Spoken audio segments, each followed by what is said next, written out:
وروستۍ څېړنې ښيي چې رنګونه د انسان پر روان او احساساتو ژورې اغېزې لري.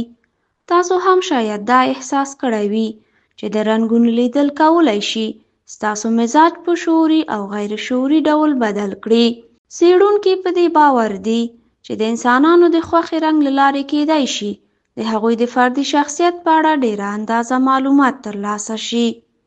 رنگ‌های روشن میتونه افراد نشان دهنده ازی باشد که افراد بیرونگرا هستند و رنگ‌های تاریک نشان دهنده است که افراد درونگرا باشه و رنگ‌های روشن افراد که زیاتر رنگ‌های روشن استفاده میکنن باعث میشن که هیجانات در وجودشان زیاتر باشه. سره له دې چې په ټولنپوهنه کې د رنګونو په اړه څېړنیزې نیمګړتیاوې شته، خو د انسانانو پر احساساتو د رنګونو اغېز بیا ثابت شوی دی.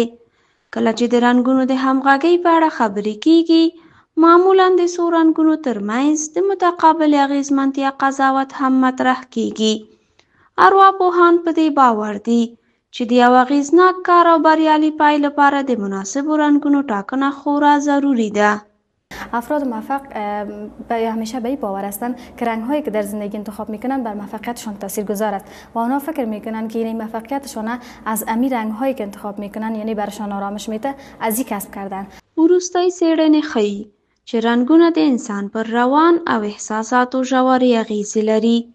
برخی زمان که شخصیت آرام می داشته باشند رنگ های بسیار مثلا آرام دوست می داشته باشند، ولی باز بعض رنگ ها به انسان آرامش میده. مثلا رنگ سبز، شما می بینید طبیعت رنگ سبز داره، این به انسان بسیار آرامش میده.